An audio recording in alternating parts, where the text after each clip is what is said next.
America ಈ statement ಕೊಟ್ಟು ಪೂರ್ತಿ ಇಸ್ರೇಲ್ ನ ಟೆನ್ಷನ್ ನಲ್ಲಿ ದೂಡಿದೆ ಅಂದ್ರೂ ತಪ್ಪಿಲ್ಲ. ಇಸ್ರೇಲ್ ಸೇರಿದಂತೆ ನಾವೆಲ್ಲ ಏನ್ ಅನ್ಕೊಂಡಿದ್ವಿ, ಇಷ್ಟರಲ್ಲೇ ಡೊನಾಲ್ಡ್ ಟ್ರಂಪ್ ಅಮೆರಿಕ ಸೇನೆಯನ್ನ ಇಸ್ರೇಲ್ ಪರವಾಗಿ ಇರಾನ್ ವಿರುದ್ಧವಾಗಿ ಯುದ್ಧ ಭೂಮಿಗೆ ಇಳಿಸಲಿದ್ದಾರೆ ಅಂತ. ಇದು ಶಾಕಿಂಗ್ ಮೆಸೇಜ್ ಇಸ್ರೇಲ್ಗೆ. ಅಮೆರಿಕ ಹೇಳ್ಬಿಟ್ಟಿದೆ, ಇನ್ನು 2 ವಾರಗಳ ಕಾಲಾವಕಾಶ ಬೇಕು ನಮಗೆ, ಆದ ನಂತರ ನಾವು ಡಿಸೈಡ್ ಮಾಡ್ತೀವಿ ನಮ್ಮ ಸೇನೆಯನ್ನ ಇರಾನ್ ವಿರುದ್ಧ ಕಾರ್ಯಾಚರಣೆಗೆ ಇಳಿಸ್ಬೇಕಾ ಬೇಡವಾ ಅಂತ. ಎಲ್ಲೋ ಒಂದ್ ಕಡೆ ಅಮೆರಿಕ ಕೊಟ್ಟ ಮಾತಿನಂತೆ ನಡ್ಕೊಳ್ತಾ ಇಲ್ವಾ, ಯು ಟರ್ನ್ ತೆಗೆದುಕೊಳ್ತಾ ಉಲ್ಟಾ ಹೊಡಿತಾ ಇಸ್ರೇಲ್ಗೆ. ಯುದ್ಧ ಶುರುವಾಗಕ್ಕೂ ಮುಂಚೆ ಇದೇ ಅಮೆರಿಕ ಆಶ್ವಾಸನೆ ಕೊಟ್ಟಿತ್ತು ಇಸ್ರೇಲ್ಗೆ, ನೀವು ಮುಂದೆ ಮುಂದೆ ಹೋಗಿ ನಾವು ಹಿಂದೆ ಹಿಂದೆ ಬರ್ತೀವಿ ಅಂತ. ಯಾವುದೇ ರೀತಿ ನಿಮಗೆ ತೊಂದರೆ ಆಗೋದಕ್ಕೆ ಬಿಡೋದಿಲ್ಲ, ಹೆಗಲಿಗೆ ಹೆಗಲು ಕೊಟ್ಟು ಸಾಕಾರ ಮಾಡ್ತೀವಿ ಎಂದಿತ್ತು ಅಮೆರಿಕ ಇಸ್ರೇಲ್ಗೆ. ಯುದ್ಧ ಶುರುವಾಗಿ 3 ದಿನದ ಮೇಲಾಗಿದೆ. ಪ್ರಾರಂಭದಲ್ಲಿ 48 ಗಂಟೆಗಳ ಕಾಲ ಸಮಯಾವಕಾಶ ತೆಗೆದುಕೊಂಡಿದ್ರಿ. ಅದರ ನಂತರ US ಆರ್ಮಿನ ಕಣಕ್ಕೆ ಇಳಿಸ್ಬೇಕು ಬೇಡವೋ ಅಂತ ಡಿಸೈಡ್ ಮಾಡೋದಾಗಿ ಹೇಳಿದ್ರಿ. ಈಗ 2 ದಿವಸ ಕಳೆದೋಗಿದೆ. ಯಾವಾಗ ಬರುತ್ತೆ US ಆರ್ಮಿ ಅಂತ ಇಸ್ರೇಲ್ ಕೇಳಿದೆ.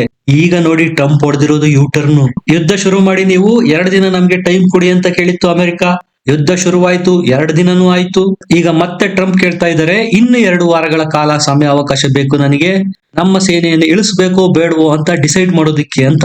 ಇದನ್ನ ಕೇಳಿ ಇಸ್ರೇಲ್ಗೆ ದೊಡ್ಡ ಶಾಕ್ ಆಗಿದೆ. ಪ್ರಪಂಚದಾದ್ಯಂತ ಇಸ್ರೇಲ್ ಸಮರ್ಥಕರಿರ್ಬೋದು, ಅಮೆರಿಕ ಸಮರ್ಥಕರಿರ್ಬೋದು, ಇದೇನ್ ಮಾಡ್ಬಿಡ್ತು ಅಮೆರಿಕ ಅಂತ ಮೂಗಿನ ಮೇಲೆ ಬೆರಳಿಟ್ಕೊಂಡಿದ್ದಾರೆ. ನಂಬಿಸಿ ಕುತ್ತಿಗೆ ಕೊಯ್ದು ಬಿಡ್ತಾ ಅಮೆರಿಕ, ನಡು ನೀರಿನಲ್ಲೇ ಕೈ ಬಿಡ್ತಾ ಅನ್ನುವ ಚರ್ಚೆಗಳು ಶುರುವಾಗಿದ್ದಾವೆ.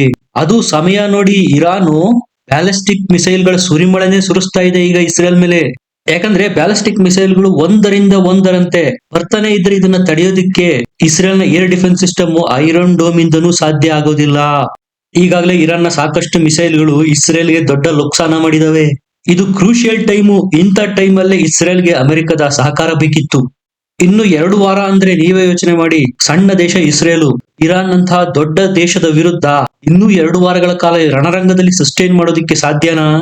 ಟ್ರಂಪ್ ರ ಈ ನಿರ್ಧಾರಕ್ಕೆ ಕಾರಣ ಇದೆ ಅಂತಾನೂ ಹೇಳಲಾಗ್ತಾ ಇದೆ. ಟ್ರಂಪ್ ರ ರಿಪಬ್ಲಿಕನ್ ಪಾರ್ಟಿ ಅಧಿಕಾರಕ್ಕೆ ಬಂದಿದ್ದೇ ಪ್ರಪಂಚದ ಯಾವುದೇ ಭಾಗದಲ್ಲಿ ಯುದ್ಧ ಆದ್ರೂ ನಮ್ಮ ಸೇನೆಯನ್ನ ಕಣಕ್ಕಿಳಿಸೋದಿಲ್ಲ, ನಾವು ಅದರಲ್ಲಿ ಇಂಟರ್ಫಿಯರ್ ಆಗೋದಿಲ್ಲ ಅಂತ ಮಾತು ಕೊಟ್ಟೆ. ಅಷ್ಟೇ ಅಲ್ಲ, ಇನ್ನೂ ಒಂದು ವಾಗ್ದಾನ ಕೊಟ್ಟಿದ್ರು ಅವರು. ಯಾವೆಲ್ಲ ರಾಷ್ಟ್ರಗಳಲ್ಲಿ ಅಮೆರಿಕದ ಸೈನಿಕರಿದ್ದಾರೆ ಅವರೆಲ್ಲರ ಸಂಖ್ಯೆಯನ್ನ ಬರ್ತಾ ಬರ್ತಾ ಕಡಿಮೆ ಮಾಡಲಾಗುವುದು, ಹಿಂದಕ್ಕೆ ಕರೆಸಿಕೊಳ್ಳಲಾಗುವುದು ಅಂತ ಚುನಾವಣೆಯಲ್ಲಿ ಆಶ್ವಾಸನೆ ಕೊಟ್ಟೆ ಟ್ರಂಪ್ ರಿಪಬ್ಲಿಕನ್ ಪಾರ್ಟಿ ಗೆದ್ದಿದ್ದು.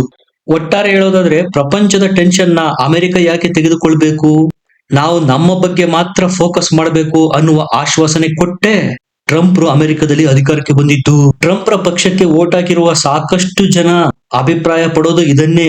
ಪ್ರಪಂಚದ ತಲೆನೋವಿಗೆ ನಾವ್ಯಾಕೆ ನಮ್ಮ ತಲೆ ಕೆಡಿಸ್ಕೊಳ್ಬೇಕು, ನಮ್ಮನ್ನು ನಾವು ಮೊದಲು ಸದೃಢಗೊಳಿಸಿಕೊಳ್ಬೇಕು, ಅಮೆರಿಕ ಫಸ್ಟ್ ಅನ್ನೋ ಪಾಲಿಸಿ ಇಟ್ಕೊಂಡೇ ಟ್ರಂಪ್ ಅವರು ಅಧಿಕಾರಕ್ಕೆ ಬಂದಿದ್ದು. ಅಟ್ಲೀಸ್ಟ್ ಇಸ್ರೇಲ್ ವಿಚಾರದಲ್ಲಾದ್ರೂ ಅದನ್ನ ರಣರಂಗಕ್ಕೆ ದೂಡುವ ಮೊದಲೇ ಡಿಸೈಡ್ ಮಾಡಬಹುದಾಗಿತ್ತಲ್ಲ. ನೀವು ಮೊದಲು ನುಗ್ಗಿ 2 ದಿವಸ ನಮಗೆ ಟೈಮ್ ಕೊಡಿ, ನಂತರ ನಾವು ಬರ್ತೇವೆ ಅಂತ ಹೇಳಿ ಮತ್ತೆ 2 ವಾರಗಳ ಕಾಲ ಸಮಯ ಬೇಕು ಅಂತ ಕೇಳ್ತಾ ಇರೋದು ಇಸ್ರೇಲ್ಗೆ ಆಕಾಶನೇ ಕಳಚಿ ಬಿದ್ದಂತಾಗಿದೆ.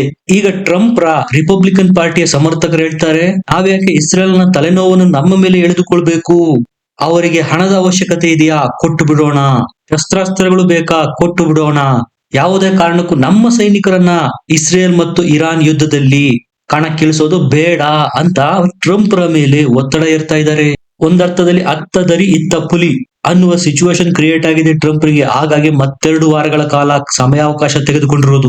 ನೀವೇ ನೋಡಿ, ಕೇವಲ ಇರಾನ್ ಒಂದೇ ಈಗ ಇಸ್ರೇಲ್ ಮೇಲೆ ಅಟ್ಯಾಕ್ ಮಾಡ್ತಾ ಇರೋದು. ಇದೊಂದನ್ನೇ ಸಮರ್ಥವಾಗಿ ಎದುರಿಸೋದಿಕ್ಕೆ ಅವರ ಡಿಫೆನ್ಸ್ ಸಿಸ್ಟಮ್ ಐರನ್ ಡೋಮ್ ಗೆ ಹೆಣಗಾಡುವ ಪರಿಸ್ಥಿತಿ ಬಂದಿದೆ. ಇನ್ನು ರಷ್ಯಾ ಮತ್ತು ಚೈನಾನು ಇರಾನ್ ಬೆನ್ನಿಗೆ ನಿಂತ್ರೆ ಪರಿಸ್ಥಿತಿ ಏನಾಗಬೇಡ. ಯಾಕಂದ್ರೆ 2 ವಾರ ಅದೇನ್ ಕಡಿಮೆ ಸಮಯಾವಕಾಶ ಅಲ್ಲ. ಅಲ್ಲಿಯವರೆಗೂ ಇಸ್ರೇಲ್ಗೆ ಆಗೋ ನಷ್ಟಗಳನ್ನ ಭರಿಸೋದಾದ್ರೂ ಯಾರು?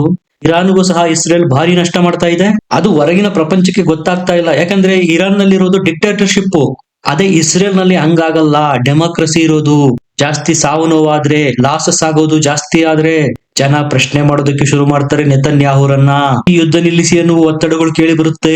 ಯಾವಾಗ ಇಸ್ರೇಲ್ ನ ಸಹಾಯಕ್ಕೆ ಅಮೆರಿಕ ಸೈನ್ಯವನ್ನು ಇಳಿಸ್ತಾ ಇಲ್ಲ ಅಂತ ಗೊತ್ತಾಯ್ತು, ಇರಾನ್ ಸಹ ತನ್ನ ಕ್ಷಿಪಣಿ ದಾಳಿಯನ್ನು ಜೋರ್ ಮಾಡಿದೆ. ಅವರಿಗೆ ಗೊತ್ತು, 2 ವಾರಗಳ ನಂತರ ಏನಾದ್ರೂ ಅಮೆರಿಕ ಬಂದ್ರೆ ಅದನ್ನು ಎದುರಿಸೋದಕ್ಕೆ ಸಾಧ್ಯ ಇಲ್ಲ. ಅಷ್ಟರೊಳಗೆ ಕೈಲಾದಷ್ಟು ಡ್ಯಾಮೇಜ್ ಅನ್ನ ಇಸ್ರೇಲ್ಗೆ ಮಾಡಿ ಬಿಡೋಣ ಅಂತ ಇರಾನ್ ಸಹ ತೀರ್ಮಾನ ಮಾಡಿಯಾಗಿದೆ. ಹಾಗಾಗಿ ಈಗ ಇರಾನ್ ಹೇಳ್ತಾ ಇರೋದು, ಸೀಸ್ ಫೈರ್ ನಾವು ಮಾಡಲ್ಲ, ಒಂದು ವೇಳೆ ಇಸ್ರೇಲ್ ಏನಾದ್ರೂ ನಮ್ಮ ಮೇಲೆ ಮಾಡ್ತಾ ಇರುವ ಏರ್ ಸ್ಟ್ರೈಕ್ ನ ನಿಲ್ಲಿಸಿದ್ರೆ ಮಾತ್ರ ನಾವು ಸೀಸ್ ಫೈರ್ ಬಗ್ಗೆ ಯೋಚನೆ ಮಾಡ್ತೇವೆ, ಅಲ್ಲಿಯವರೆಗೂ ಅದರ ಪ್ರಶ್ನೆ ಉದ್ಭವ ಆಗೋದೇ ಇಲ್ಲ ಅಂತ ಈಗ ಇರಾನ್ ಸಹ ಶೆಟದು ನಿಂತಿದೆ. ನೀವೇ ನೋಡಿ, ಇರಾನು ಇಸ್ರೇಲ್ ನ ಎಕನಾಮಿಕ್ ಸೆಂಟರ್ ಐಫಾದ ಮೇಲೆ ಅಟ್ಯಾಕ್ ಮಾಡಿರೋದು. ಎಲ್ಲಿ ನೋಡಿದ್ರು ಆಕಾಶದ ತುಂಬಾ ಹೊಗೆನೋ ಹೊಗೆ. 3 ದಿವಸದ ಕೆಳಗೆ ಏನಿತ್ತು ಸಿಚುವೇಶನ್? ಎಲ್ಲೋ ಒಂದ್ ಕಡೆ ಇಸ್ರೇಲ್ಗೆ ಮೇಲುಗೈ ಆಯ್ತಾ, ಇರಾನ್ಗೆ ಸೋಲಾಗ್ತಾ ಇದೆಯಾ ಅನ್ನೋ ಅನುಮಾನಗಳು ಮೂಡಿತ್ತು. ಆದ್ರೆ ಈಗ ಕಾಟೇಕ ಟಕ್ಕರ್, ಪೈಪೋಟಿ ಬರಾಬರಿ ಆಗೋಗ್ಬಿಟ್ಟಿದೆ. ಈಗ್ಲೂ ಇರಾನ್ ನ ಏರ್ ಸ್ಪೇಸ್ ನ ಇಸ್ರೇಲ್ ಕಂಟ್ರೋಲ್ ಮಾಡ್ತಾ ಇರೋದು. ಇಸ್ರೇಲ್ ಮೇಲೆ ಇರಾನ್ ಕಡೆಯಿಂದ ಕೇವಲ ಕ್ಷಿಪಣಿ ದಾಳಿಗಳಾಗ್ತಾ ಇದೆ.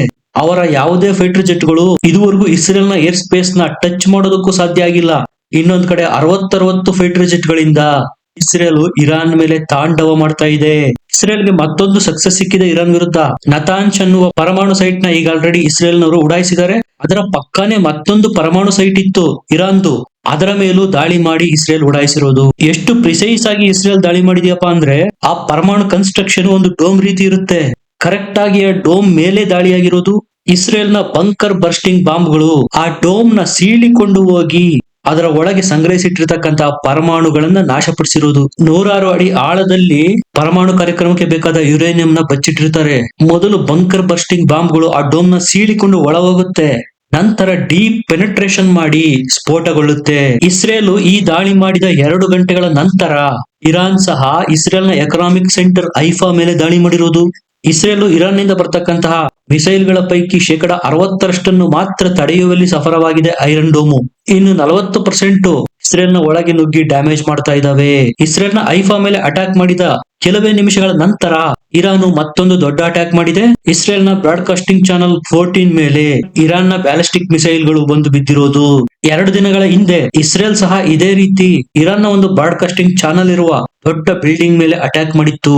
ಲೈವ್ ನಲ್ಲಿ ವರದಿ ಓದ್ತಾ ಇದ್ದ ನ್ಯೂಸ್ ಆಂಕರ್ ಅರ್ಧಕ್ಕೆ ಬಿಟ್ಟು ಪಲಾಯನ ಮಾಡಿದ್ರು.